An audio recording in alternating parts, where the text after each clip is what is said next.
إن الحمد لله نحمده ونستعينه ونستغفره ونؤمن به ونتوكل عليه ونعوذ بالله من شرور أنفسنا ومن سيئات أعمالنا من يهده الله فلا مضل له ومن يضلل فلا هادي له وأشهد أن لا إله إلا الله وحده لا شريك له وأشهد أن سيدنا ونبينا محمدا عبده ورسوله أما بعد فإن خير الحديث كتاب الله وخير الهدي هدي محمد صلى الله عليه وسلم وشر الأمور محدثاتها وكل محدثة بدعة وكل بدعة ضلالة وكل ضلالة في النار. أعوذ بالله من الشيطان الرجيم من همزه ونفثه ونفخه. بسم الله الرحمن الرحيم. يا أيها الذين آمنوا اتقوا الله حق تقاته ولا تموتن إلا وأنتم مسلمون. يا أيها الناس اتقوا ربكم الذي خلقكم من نفس واحدة وخلق منها زوجها وبث منهما رجالا كثيرا ونساء واتقوا الله الذي تساءلون به والأرحام إن الله كان عليكم رقيبا. يا أيها الذين آمنوا اتقوا الله وقولوا قولا سديدا يصلح لكم أعمالكم ويغفر لكم ذنوبكم ومن يطع الله ورسوله فقد فاز فوزا عظيما. وقال الله عز وجل في موضع آخر في كتابه المجيد والذين يرمون المحصنات ثم لم يأتوا بأربعة شهداء فاجلدوهم 80 جلدة ولا تقبلوا لهم شهادة أبدا وأولئك هم الفاسقون.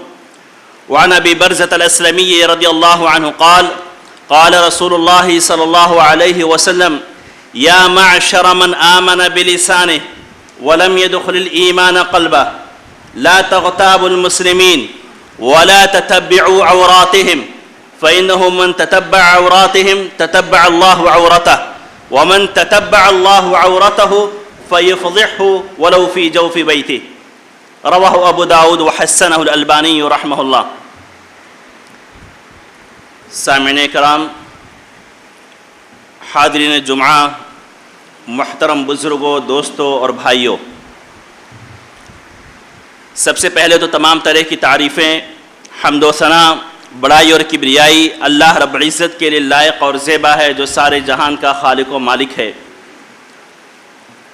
جس کی مرضی کے بغیر کوئی انسان حرکت نہیں کر سکتا، جس کی منشا کے بغیر اس روئے زمین پر کوئی پتا ہل نہیں سکتا، جس نے اس انسانیت کی رشد و ہدایت کے لیے، اس کو سیدھا راستہ بتلانے کے لیے گاہے بگاہے یکے بعد دیگر انبیاء اور رسول بھیجے. چنانچہ درود و سلام ہو تمام انبیاء اور رسول پر، بالخصوص ہمارے آخری نبی احمد مصطفیٰ محمد مصطفیٰ صلی اللہ علیہ وسلم پر، جنہیں اللہ رب العزت نے اس امت کا ہادی، قائد اور رہنما بنا کر مبعوث فرمایا، اور انہوں نے پوری امانت داری کے ساتھ، پوری دیانت داری کے ساتھ اللہ رب العزت کے پیغام کو، اللہ رب العزت کے دین کو اس انسانیت تک پہنچایا. سامعین کرام، خطبہ مسنونہ کے بعد میں نے آپ کے سامنے ایک آیت کی تلاوت کی، جس میں اللہ رب العزت فرماتا ہے کہ وَالَّذِينَ يَرْمُونَ الْمُحْصَنَاتِ ثُمَّ لَمْ يَأْتُوا بِأَرْبَعَةِ شُهَدَاء، وہ لوگ جو کسی پاک دامن عورت پر تہمت لگاتے ہیں، الزام تراشی کرتے ہیں، غلط باتیں ان کی طرف منسوب کرتے ہیں، ثُمَّ لَمْ يَأْتُوا بِأَرْبَعَةِ شُهَدَاء، اور جو کہے ہیں اس بات کو ثابت کرنے کے لیے 4 گواہ نہیں لا پاتے ہیں. یہ نقطہ غور کیجئے گا کہ 4 گواہ نہیں لا پاتے ہیں، ورنہ عام طور سے حقوق الآدمین کے تعلق سے، دیگر حقوق کے تعلق سے اسلام میں 2 گواہ کا مطالبہ کیا گیا، لیکن یہاں مسئلہ کچھ ایسا ہے، کچھ اتنا عظیم ہے، اتنا خطرناک ہے کہ اس کے لیے 4 گواہ کا مطالبہ کیا گیا کہ کم از کم 4 لوگ گواہی دیں جو تم کہہ رہے ہو. تو جو لوگ تہمت لگاتے ہیں اور پھر گواہوں کے ذریعے سے اس کو ثابت نہیں کر پاتے ہیں، فَجْلِدُوهُمْ 80 جلدہ، پہلی سزا کہ اگر اسلامی حکومت قائم ہے، اسلامی مملکت قائم ہے، تو قاضی کی طرف سے پہلی سزا اس کو یہ دی جائے گی کہ اس کے اوپر 80 کوڑے لگائے جائیں گے، اس کو 80 کوڑے مارے جائیں گے. دوسری سزا وَلَا تَقْبَلُوا لَهُمْ شَهَادَةً أَبَدًا،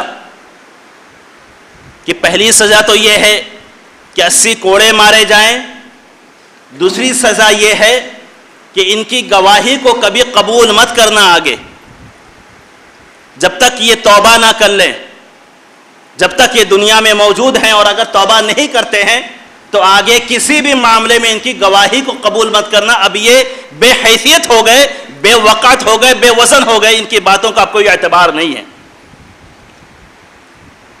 وَأُولَٰئِكَ هُمُ الْفَاسِقُونَ، تیسری سزا کہ ان کا شمار فاسقین میں سے ہوتا ہے۔ اور دوسری آیت میں اللہ رب العزت نے انہیں دنیا میں بھی اور آخرت میں بھی ملعون قرار دیا۔ سوال یہ ہے کہ دنیا میں بھی اتنی سزائیں، آخرت میں بھی بہت عظیم سزا، کیا یہ اتنا بھیانک جرم ہے کہ کوئی کسی کے اوپر تہمت لگا دے، کسی پر کوئی الزام تراشی کر دے، کسی کی طرف غلط بات منسوب کر دے؟ کیا یہ اتنی بڑی سزا ہے، کیا اتنا بڑا جرم ہے کہ اس کے لیے اتنی بڑی سزا مقرر کی گئی ہے؟ جی ہاں، آج کے اس خطبے میں ہم یہی انشاءاللہ اس کے تعلق سے گفتگو ہوگی کہ ایک مسلمان چاہے مرد ہو یا عورت ہو، امیر ہو یا غریب ہو، اس کی عزت و آبرو سے کھیلنا اسلام کی نظر میں بہت بڑا جرم ہے۔ ایک مسلمان کی عزت، اس کی آبرو، اس کی عصمت اسلام کی نگاہ میں بہت عظیم ہے، بہت ہی اہمیت کی حامل ہے، اور کوئی اگر اس کی عزت کو داغدار کرنے کی کوشش کرتا ہے،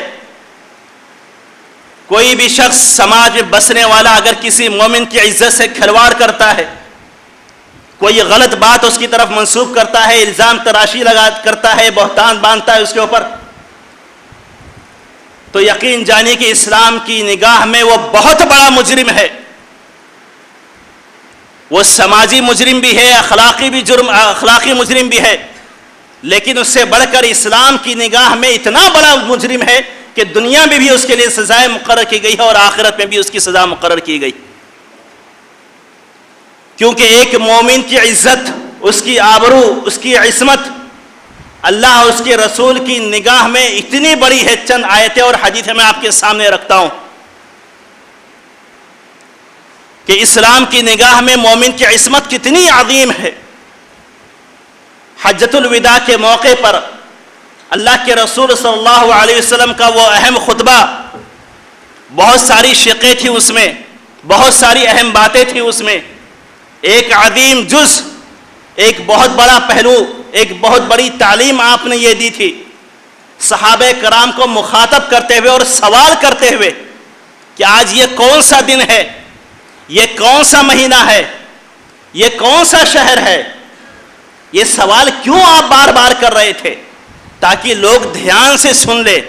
ایک تو یہ ہوتا ہے کہ آپ باتیں سرسری طور پر کرتے چلے جائیں، لیکن جب آپ سوال کرتے ہیں اور پھر اس سوال کے بعد آپ بتلانا چاہتے ہیں تو اس کا مطلب یہ ہے کہ اب سوال کے بعد جو جواب آنے والا ہے وہ بہت ہی امپورٹنٹ ہے، بہت ہی اہمیت کا حامل۔ آپ نے سوال کیا یہ کون سا مہینہ چل رہا ہے، یہ کون سا دن چل رہا ہے، اور یہ کون سا شہر ہے، اور پھر اس کے بعد آپ نے یہ تلقین کی کہ ان دماءکم واموالکم واعراضکم حرام علیکم کحرمت یومکم ھذا فی شہرکم ھذا فی بلدکم ھذا، کہ مسلمانوں سنو، آج کا یہ دن یوم النحر بہت ہی حرمت والا، احترام والا دن ہے۔ ذی الحجہ کا مہینہ یہ بہت ہی حرمت والا، احترام والا مہینہ ہے۔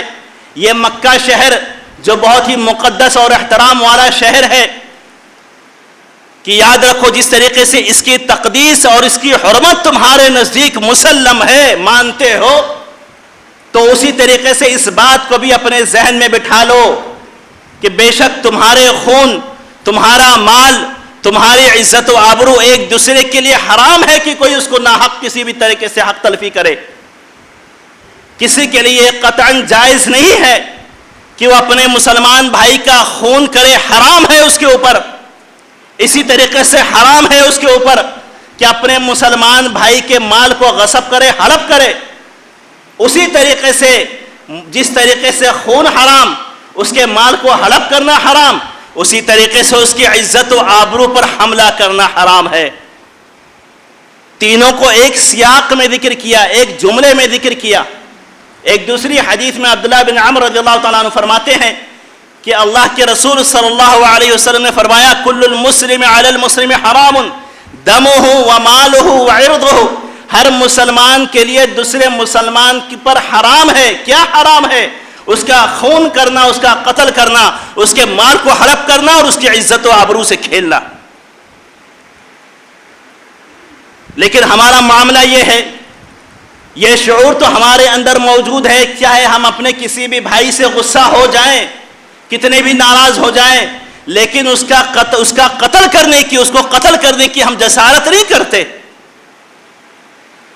کتنے بھی شدید طور پر ہمیں اس کے غصہ کیوں نہ آ جائے، لیکن ہم اس کو مارنے پر، کہ ہم اس کو مرڈر کر ڈالیں، یہ بہت ریئر ہوتا ہے، بہت نادر ہوتا ہے.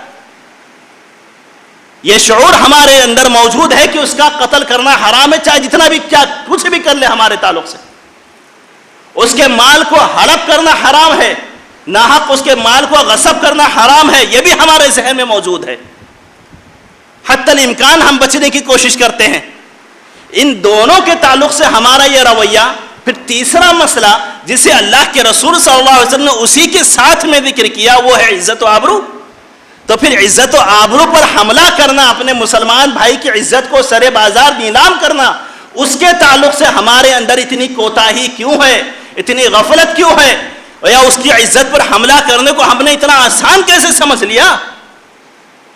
اس کا خون کرنا ہمارے نزدیک بہت بڑا جرم ہے، اس کے مال کو ہڑپ کرنا بہت بڑا جرم ہے. تو پھر اس کی عزت و آبرو سے کھیلنا کیسے ہمارے نزدیک ہلکا ہو گیا؟ جبکہ اسلام نے تینوں کو ایک ہی سیاق میں ذکر کیا.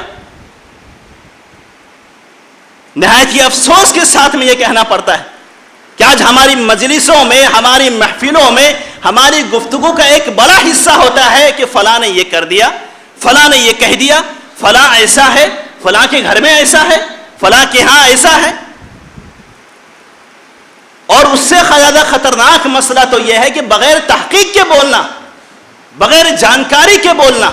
آپ کو تو ویسے بھی نہیں بولنے کا حق جائز ہے، آپ کو تو ویسے بھی آپ اس کے بارے میں گفتگو نہیں کر سکتے ہیں اگر اس کے اندر وہ چیز موجود ہے.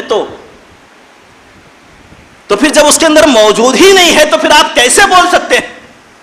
پھر آپ کے پاس صحیح طور پر اس کے تعلق سے معلومات موجود ہے، تب بھی آپ کو پردہ پوشی کا حکم دیا گیا ہے، تب بھی آپ کو اس کے راز کو افشا نہیں کرنے کا حکم دیا گیا کہ راز کو مت کھولنا. بلکہ اس کی فضیلت بیان کی گئی کہ اگر آپ کو کوئی اپنے بھائی کے تعلق سے کوئی بات معلوم پڑتی ہے، کوئی نقص، کوئی عیب معلوم پڑتا ہے آپ کو، تو آپ اس کو چھپا کر کے رکھیے، اپنے اندر، اپنے دل میں دبا کے رکھیے، اس کو اجاگر مت کیجیے، اس کی کمیوں کو جو ہے لوگوں کے سامنے مت لائیے. من رد عن عرض اخیہ رد اللہ عن وجہہ النار یوم القیامہ.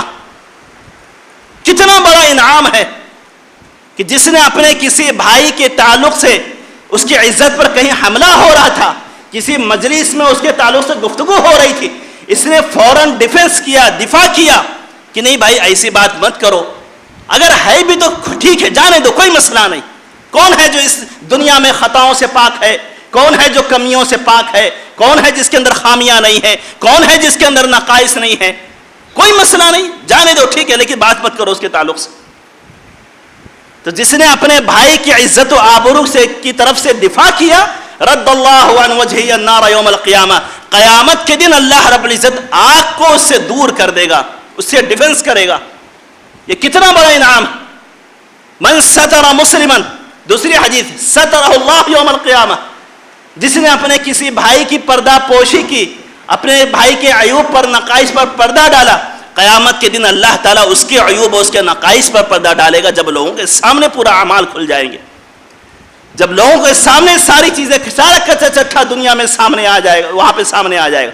یہاں پہ تو ہم نے کہہ دیا، فلاں نے تو نہیں سنا، وہ تو مجلس میں نہیں تھا، کون پہنچائے گا اس تک؟ جس سے میں نے کہا وہ تو میرا بھروسے مند والا آدمی ہے، وہ نہیں پہنچائے گا. یہاں آپ نے کہہ دیا ما یلفظ من قول الا لدیہ رقیب عتید، ایک ایک جملہ نوٹڈ ہے آپ کا، ایک ایک جملہ نوٹڈ ہے، ایک ایک جملہ آپ کا لکھا جا رہا ہے. آپ کسی کے مصلحت میں بولے، کسی کے مفاد میں بولے، کسی کو نقصان پہنچانے کے لیے بولے، کسی کی عزت و آبرو پر حملہ کرنے کے لیے بولے، کسی کو فائدہ پہنچانے کے لیے بولے، سب چیز نوٹڈ ہے. ما یلفظ من قول الا لدیہ رقیب عتید، کچھ بھی بولا لکھ لیا گیا ہے. اچھا بولا تو اچھا ملے گا، برا بولا ہے تو پھر برا اس کا بدلہ بھی ملے گا. کہنے کا مطلب یہ ہے کہ یہ پردہ پوشی یہ اتنا عظیم عمل ہے کہ اگر آپ نے کسی کے تعلق سے پردہ پوشی کی ہے تو اللہ رب العزت آپ کے عیوب کی پردہ پوشی کرے گا. ہمارا معاملہ کیا ہے کہ دو آدمی بولے جا رہے تیسرا شامل ہو گیا نہیں جانتا. اس سے بڑے افسوس کی بات یہ ہے کہ تیسرا شخص بھی انوالو ہو جاتا ہے، جبکہ اس کا جس کے بارے میں بات کیا جا رہا ہے اس سے کوئی معاملہ ہی نہیں ہے، اس سے کچھ لینا دینا نہیں، کبھی اس سے ملاقات نہیں، کبھی اس سے کوئی معاملہ نہیں، لیکن تیسرا بھی شامل ہو گیا، تیسرا بھی کھڑا ہو کے سن رہا ہے، تیسرا بھی ہاں اس کو ایسا نہیں کرنا چاہیے تھا، اس کو ایسا نہیں بولنا چاہیے تھا، ارے وہ ایسا ہے ویسا ہے. بھائی جب آپ جانتے نہیں، اس کو پہچانتے نہیں، اس کا معاملہ نہیں، اس آپ کے ساتھ میں کبھی معاملہ نہیں رہا، پھر آپ کیا رائٹ بنتا ہے آپ اس کے بارے میں بات کریں. من حسن اسلام المرء ترکہ ما لا یعنی، اسلام نے تو ہمیں یہ ضابطہ دیا ہے ایک بہترین سوسائٹی بنانے کے لیے کہ ایک اچھے مسلمان ہونے کی یہ دلیل ہے کہ جو چیز اس سے ریلیٹڈ نہیں ہے، جو چیز اس سے کنیکٹڈ نہیں ہے، اس کے بارے میں گفتگو مت کرے، اس میں انوالو مت ہو کہ میرا مسئلہ نہیں ہے، میرے تعلق سے بات نہیں ہو رہی تو پھر میں کیوں بولوں، میں کیوں پیچھے پڑوں. لیکن پھر بھی تیسرا شخص داخل ہوتا ہے، باتیں کرتا ہے، وہ بھی عزت و آبرو سے کھیلنا شروع کرتا ہے. کیوں آپ انوالو ہو گئے؟ بس ایسے ہی لوگ بات کر رہے تھے، ہم نے ایسے کہہ دیا، یوں ہی کہہ دیا، کوئی مطلب نہیں تھا، بس یوں ہی ایسی بات آئی تو کہہ دیا میں نے. میرے بھائی یوں ہی کہہ دینا آسان نہیں ہوتا، آپ نے یوں ہی کہہ دیا نا. سنیے حدیث رسول کیا کہتی، یوں ہی کہنے والوں کو بس ایسے ہی کہہ دیا ہم نے. ان العبد ليتكلم بالكلمة من سخط الله تعالى لا يلقي لها بالا يهوي بها في نار جہنم، کہ بے شک بندہ بسا اوقات اپنی زبان سے ایسے کلمے نکالتا ہے، ایسی باتیں نکالتا ہے، ایسی گفتگو نکالتا ہے جس کی وہ پرواہ بھی نہیں کرتا، یوں ہی کہہ دیتا ہے بس، لیکن وہ کلمہ اللہ رب العزت کی ناراضگی کا سبب بن جاتا ہے. اس کو غصہ دلانے والوں میں سے ایک کلمہ ہوتا ہے. ایک چھوٹا سا کلمہ جو اس نے یوں ہی کہہ دیا نا، اس کلمے کی بدولت جہنم کی گہری کھائی میں پھینک دیا جاتا ہے. کتنا بھیانک جرم! اور یہ عزت و ناموس سے کھیلنا، کسی کی عزت پر حملہ کرنا، یہ کتنا عظیم جرم ہے. چلے ایک حدیث آپ کے سامنے میں رکھوں. ابو برزہ اسلمی رضی اللہ تعالیٰ عنہ فرماتے ہیں کہ اللہ کے رسول صلی اللہ علیہ وسلم نے فرمایا، یا معشر من آمن بلسانہ، اے وہ جماعت جو صرف زبان سے اسلام لائے ہو. دیکھیے گا کس کا عمل ہے، کس کی طرف اشارہ کر رہے ہیں اللہ کے رسول. یا معشر من آمن بلسانہ ولم يدخل الایمان قلبہ، اے وہ جماعت جو صرف زبان سے اسلام لائے ہو اور ایمان تمہارے دل میں داخل نہیں ہوا. ایمان جس کے دل میں ابھی تک داخل نہیں ہوا، لا تغتابوا المسلمین، مسلمانوں کی غیبت مت کرو، ولا تتبعوا عوراتہم، مسلمانوں کی کمیوں کے پیچھے مت پڑو، ان کے نقائص کے پیچھے مت پڑو، ان کی جاسوسی مت کرو، ان کی عزت و آبرو سے مت کھیلو، ان کی عصمت کو سر بازار نیلام مت کرو. ولا تتبعوا عوراتہم فإنه من تتبع عوراتہم، کس کا عمل ہے؟ من آمن بلسانہ ولم يدخل الایمان قلبہ، منافقوں کا عمل کہ ایمان زبان سے، اسلام یہ سب خالی زبانی ہے، صرف زبانی، دل تک نہیں پہنچا، ورنہ دل تک پہنچا تو یہ عمل نہیں انجام دیتے. لا تغتابوا المسلمین ولا تتبعوا عوراتہم فإنه من تتبع عوراتہم. یہ بھی سن لو کہ جو مسلمانوں کی عزت و آبرو سے کھیلتا ہے، جو اپنے بھائی کی عزت و آبرو سے کھیلتا ہے، اس کے سر بازار نیلام کرنے کی کوشش کرتا ہے، تتبع اللہ عورتہ، پھر اللہ رب العزت اس کی عزت کے پیچھے پڑ جاتا ہے. ومن تتبع اللہ عورتہ فیفضحہ ولو فی جوف بیتہ، اور اللہ رب العزت جس کی عزت کے پیچھے پڑ گیا تو پھر اس کو ایسی جگہ رسوا کرتا ہے کہ وہ کبھی گھر سے باہر بھی نکلا نہ ہو، کہیں پر گفتگو بھی نہ کیا ہو، وہ گھر کے کسی کونے میں ہوتا ہے تب بھی اللہ رب العزت اس کو رسوا کر دیتا ہے. کتنا بھیانک جرم، اور اللہ سے کون مقابلہ کر سکتا؟ یعنی کہ کسی کی مسلمان کی عزت و آبرو پر حملہ کرنا گویا کہ اللہ کے ساتھ میں لڑنا اللہ کو چیلنج کرنے کے مترادف ہے، اللہ کو چیلنج کرنے کے مترادف ہے کہ تم اس کی عزت سے کھیلو گے. تمہارے نبی نے اعلان کر دیا کہ تم اس کی عزت سے کھیلو گے تو پھر تمہاری عزت سر بازار نیلام ہوگی، اور نیلام کرنے والا اللہ تعالیٰ. یہ کوئی معمولی جرم نہیں ہے کہ آپ کسی مسلمان بھائی کی عزت و آبرو سے کھیلیں. ایک حدیث اللہ کے رسول صلی اللہ علیہ وسلم فرماتے ہیں کہ من قال فی اخیہ المسلم ما لیس فیہ اسکنہ اللہ ردغۃ الخبال حتی یخرج مما قال، کہ جس نے اپنے کسی بھائی کے تعلق سے کوئی ایسی بات کہی یا کوئی ایسی بات اس کی عزت و آبرو سے کھیلا کہ جو اس کے اندر نہیں تھا، اسکنہ اللہ ردغۃ الخبال، اللہ رب العزت اسے جہنمیوں کے جہنم میں جو لوگ جہنمی جائیں گے اپنے آپ کو زخمی کریں گے، مجروح کریں گے. جب ان کو عذاب دیا جائے گا تو ان کے جسموں سے خون نکلے گا، پسینہ نکلے گا، پیپ نکلے گا. اللہ رب العزت ایسے آدمی کو جو اپنے کسی مسلمان بھائی کے تعلق سے غلط باتیں کہتا ہے، اللہ رب العزت ایسے لوگوں کو جہنمیوں کے نکلے ہوئے پیپ میں داخل کر دے گا حتی یخرج مما قال، یہاں تک کہ وہ توبہ کر لے کہ جو کچھ بھی اس نے کہا. جہنمیوں کے ایک تو جہنم میں ڈالنا یہ خود اپنے آپ میں رذالت اور ضلالت کی بات، اور اس سے بڑی دلالت اور رذالت یہ ہے کہ جہنمیوں کے نکلے ہوئے گندے خون اور پیپ میں اللہ رب العزت ایسے آدمی کو داخل کرے گا جو کسی مسلمان بھائی کی عزت و آبرو پر حملہ کرتا ہے. اللہ کے رسول صلی اللہ علیہ وسلم جب معراج میں گئے تھے، جب آپ کو معراج پر لے جایا گیا اور آپ نے جنت و جہنم کا دورہ کیا تھا، تو آپ نے ایک ایسی جماعت کو دیکھا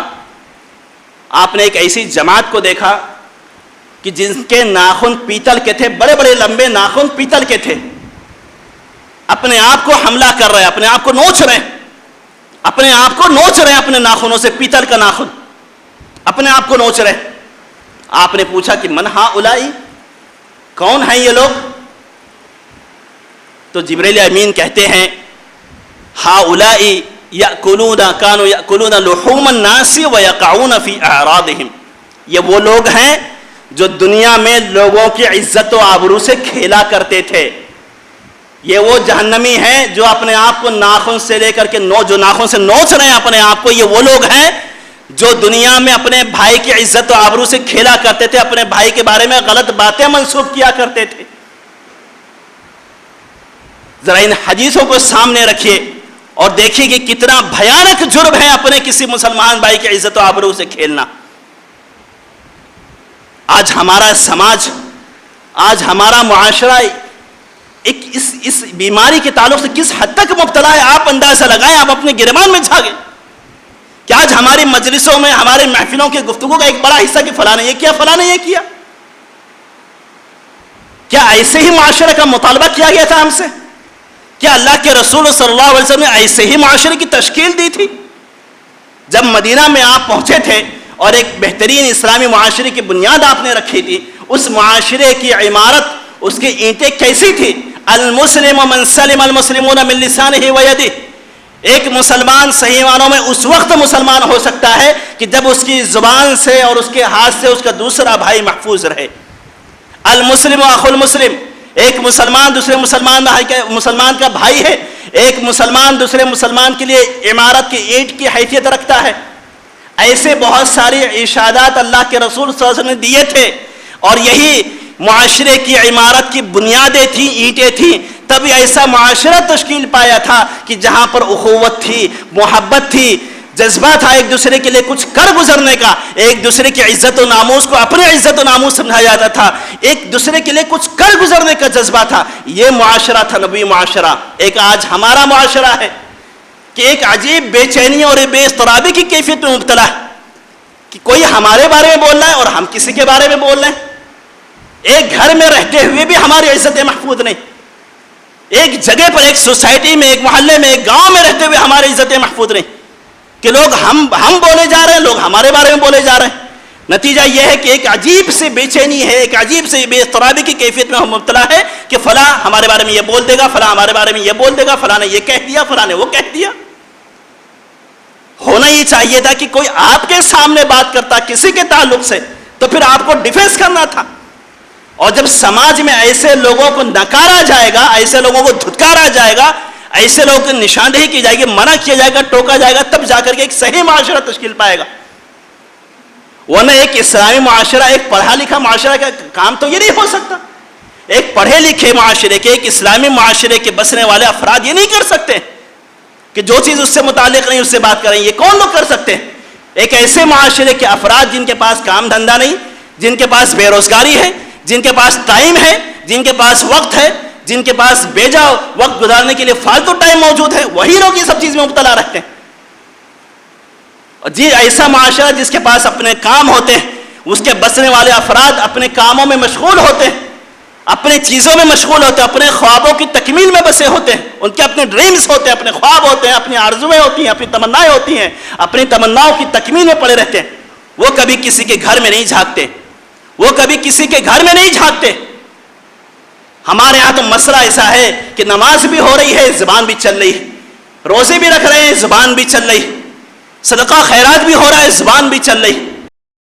عمر بن عبدالعزیز رحمہ اللہ کہتے تھے ادرکنا السلف الصالح وهم لا يرون العبادة في الصلاة ولا في الصيام ولكن في الكف عن اعراض الناس۔ عمر بن عبدالعزیز رحمہ اللہ کہتے تھے کہ ہم سلف صالحین کو ہم نے پایا ہے کہ وہ ساری کی ساری عبادتیں صرف نماز اور روزے کو نہیں سمجھا کرتے تھے کہ وہ نماز پڑھیں تو یہ سمجھے کہ اب سارے گناہ معاف، روزہ رکھ لیے تو اب سارے گناہ معاف، اب کچھ بھی بولو کچھ بھی کرو۔ کہہ رہے ہیں کہ لا يرون العبادة في الصلاة ولا في الصيام، صرف نماز کو، صرف روزے کو عبادت نہیں سمجھتے تھے، ولكن في الكف عن اعراض الناس، لیکن لوگوں کی عزت و آبرو سے کھیلنے سے رک جانے کو عبادت سمجھتے تھے۔ فصائم بالنهار وقائم بالليل ان لم يحفظ لسانه افلس يوم القيامة۔ ایک آدمی تہجد گزار ہے، ایک آدمی مسلسل روزے دار ہے، کہہ رہے کہ ایک روزہ رکھنے والا، ایک تہجد کی نمازیں قائم کرنے والا اگر اپنی زبان کو محفوظ نہیں رکھتا ہے، اپنی زبان پر لگام نہیں رکھتا ہے، اپنی زبان کو کنٹرول میں نہیں رکھتا ہے، تو اللہ کی قسم قیامت کے دن اس کو آئے گا اس حال میں کہ نیکیاں ساری کی ساری ختم ہو چکی ہوں گی، وہ مفلس ہوگا، بیچارہ ہوگا، اور اس کے پاس نیکیاں کچھ نہیں ہوں گی۔ اللہ کے رسول صلی اللہ علیہ وسلم ایک مرتبہ سوال کرتے ہیں صحابہ کرام سے، اتدرون من المفلس، ایک آخری بات کہہ کے اپنی گفتگو ختم کرو، اتدرون من المفلس، سب سے بیچارہ، سب سے غریب آدمی کون ہوگا؟ صحابہ کرام نے عرض کیا کہ اللہ کے رسول، سب سے بیچارہ آدمی تو وہی ہوگا جس کے پاس پیسہ نہ ہو، پراپرٹی نہ ہو، جائیداد نہ ہو، اس سے بڑا غریب کون ہو سکتا ہے؟ اس سے بڑا لاچار، مسکین، فقیر، محتاج کون ہو سکتا ہے؟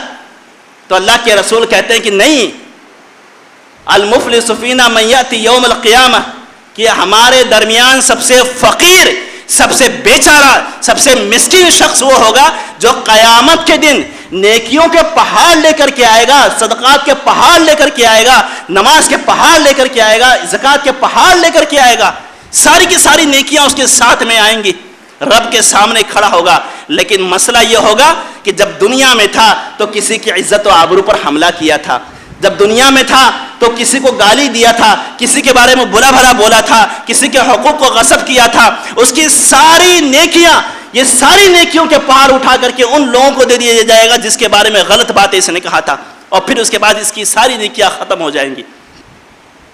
اور اس سے بڑھ کر اس کی نیکیاں ختم ہو گئی، بدلہ پورا نہیں ہوا، تو پھر اللہ رب العزت کرے گا کہ ایک کام کرو، جس کے بارے میں یہ بڑی زبان کھولتا تھا نا دنیا میں، اس کی برائیوں کو اٹھاؤ اور اس کے اوپر لاد دو، اس کی برائیاں اٹھا کر اس کے اوپر لاد دی جائیں گی، اور پھر اس کے بعد ایسے آدمی کو گھسیٹ کر کے جہنم میں پھینک دیا جائے گا۔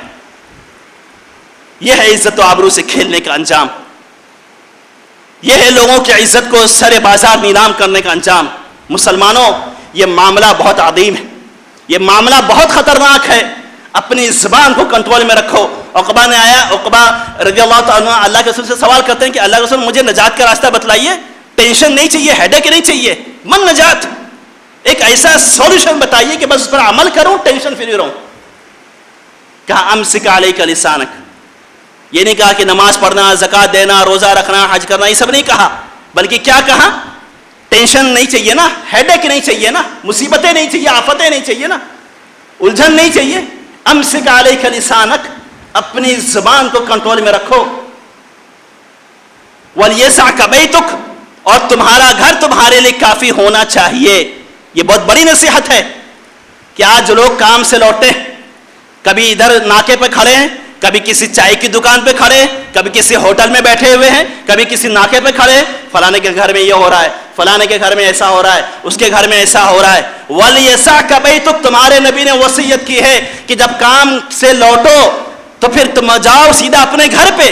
تمہارے گھر پہ تمہارے ماں باپ ہیں جو تمہاری خدمت کے محتاج ہیں، تمہیں خدمت کرنا ہے. تمہارے گھر میں تمہارے بچے ہیں جو تمہاری تربیت کے محتاج ہیں. تمہارے گھر میں تمہاری بیوی ہے جو تمہارے وقت کی محتاج ہے. جاؤ اپنے گھر پر ان لوگوں کو وقت دو، ان کی تئیں تو تمہاری ذمہ داری ہے، اس کو ادا کرو. یہ گلی ناکوں پہ کھڑے ہو کر کے لوگوں کی عزت و آبرو سے کیوں کھیلتے ہیں؟ وَابْكِ عَلَىٰ خَطِيئَتِكَ، ہو گیا جو ہو گیا، کوئی مسئلہ نہیں.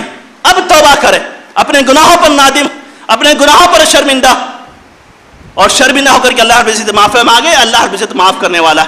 آخر میں دعا ہے کہ اللہ رب العزت ہمیں اسلامی تعلیمات کے مطابق زندگی گزارنے کی توفیق عطا فرمائے. اللہ رب العزت ہمیں توفیق دے کہ ہم لوگوں کی عزت و آبرو کا خیال رکھیں، لوگوں کی عصمت و آبرو کا خیال رکھیں، لوگوں کی عزت و آبرو سے اللہ رب العزت ہمیں محفوظ رکھے، اس کے کھلواڑ سے ہمیں محفوظ رکھے. اقول قولی هذا واستغفر الله لي ولكم ولسائر المسلمين من كل ذنب فاستغفروه الغفور الرحيم.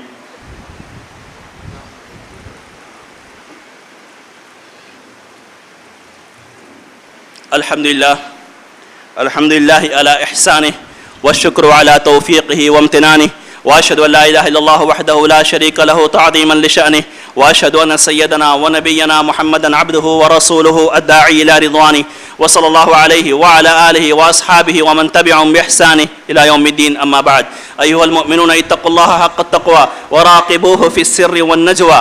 يقول الله عز وجل: وتزودوا فإن خير الزاد التقوى واتقوني يا أولي الألباب. ثم اعلموا أن الله عز وجل قد أمرنا بأمر عظيم، وهو الصلاة والسلام على نبيه الكريم الشريف الأمين، حيث بدأ بنفسه فقال: إن الله وملائكته يصلون على النبي يا أيها الذين آمنوا صلوا عليه وسلموا تسليما. اللهم صل وسلم وبارك على سيدنا وحبيبنا وقائدنا ونبينا محمد. ورضي اللهم عن الخلفاء الراشدين الأئمة المهديين أبي بكر الصديق وعمر الفاروق وعثمان ذي نورين وعلي بن أبي طالب رضوان الله عليهم أجمعين. ورضي اللهم عنا برحمتك وجودك وكرمك يا أكرم الأكرمين. عباد الله، رحمني ورحمكم الله، إن الله يأمر بالعدل والإحسان وإيتاء ذي القربى وينهى عن الفحشاء والمنكر والبغي يعظكم لعلكم تذكرون. اذكروا الله يذكركم وادعوه يستجب لكم ولذكر الله أكبر والله يعلم ما تصنعون.